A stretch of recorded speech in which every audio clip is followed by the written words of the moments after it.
ಜಗನ್ಮಾತೆ ಸಕಲರನ್ನು ಕಾಪಾಡುವನು. ಈ ನನ್ನ ತವರನ್ನು ಸಹ ಕಾಪಾಡುತ್ತಾಳೆ, ಕಾಪಾಡು. ಆದರೆ ನನ್ನ ಪ್ರಿಯಕರ ಸಹಾಯಿ ತನ್ನ ತಂದೆ ಮಾಡಿದ ಸಾಲಕ್ಕಾಗಿ ಹಣ ಸಂಪಾದನೆ ಮಾಡಲು ಮೈಸೂರಿಗೆ ಹೋಗಿದ್ದಾನೆ. ಅವನಿಗೆ ಯಾವ ತೊಂದರೆಯೂ ಆಗದಂತೆ ಕಾಪಾಡುತ್ತೇವೆ, ಕಾಪಾಡು. ಅದರಂತೆ ಈ ಬಾಲೆಯನ್ನು ಸಹ ನೀನೇ ಕಾಪಾಡಬೇಕು ದೇವ. ಅಂದ ಹಾಗೆ ನಾಳೆ ಸಾಯಿ ಊರಿಗೆ ಬರುತ್ತೇನೆ ಎಂದು ಹೇಳಿದ. ಆದರೆ ಇಷ್ಟೊತ್ತಾದರೂ ಏಕೆ ಬರಲಿಲ್ಲ?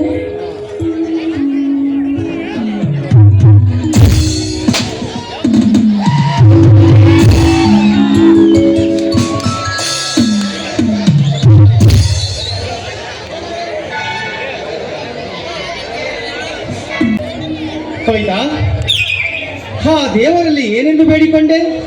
ನಮ್ಮ ಜೀವನ ಸದಾಕಾಲ ಸುಖ ಸಂತೋಷ ನೆಮ್ಮದಿಯಿಂದಿರಲೆಂದು ಬೇಡಿಕೊಂಡೆಯೇ ಕವಿತಾ. ಸಾಯಿ, ನಿನ್ನನ್ನು ಕಂಡ ಸಂತೋಷದಲ್ಲಿ ನನಗೆ ಮಾತುಗಳೇ ಹೊರಡುತ್ತಿಲ್ಲ.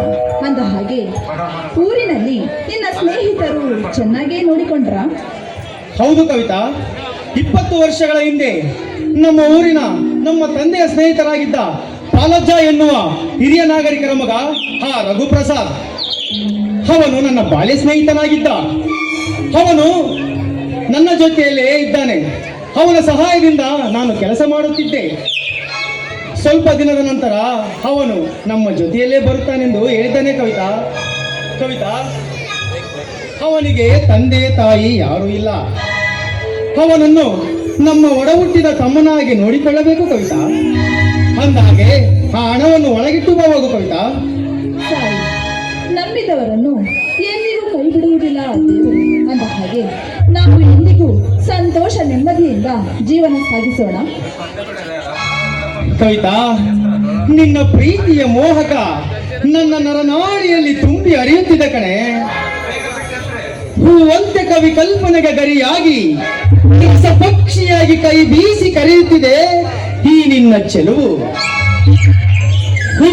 ಹುಡುಕಾಟವಾಗಿ ಹುಚ್ಚೊಳೆಯಾಗಿ ಉಕ್ಕಿ ಹರಿಯುತ್ತಿದೆ ನನ್ನ ಮನದಲ್ಲಿ ನಿನ್ನ ರೂಪ. ಕವಿತಾ, ನಿನ್ನ ಮಮತೆಯ ಮಮಕಾರ ನನ್ನ ಎದೆಯಲ್ಲಿ ಇವಳೇ ನಿನ್ನ ಪ್ರೀತಿ ಎಂದು ಕೂಗಿ ಕೂಗಿ ಹೇಳುತ್ತದೆ ನನ್ನ ಮನಸ್ಸಿಗೆ. ಕವಿತಾ,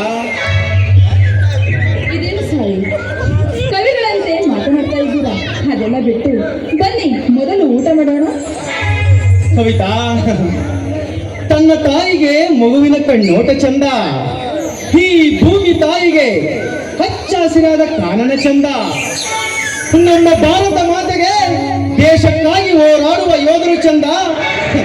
ಪ್ರೀತಿಸುವ ನನ್ನ ಹೃದಯಕ್ಕೆ ನೀನು ಸದಾ ನನ್ನ ಜೊತೆಯಲ್ಲಿದ್ದರೆ ಚಂದ. ಸಾಯಿ, ಈ ರೀತಿ ಕವಿಗಳಾಗಿ ಮಾತಾಡುವುದು ಸಾಕು.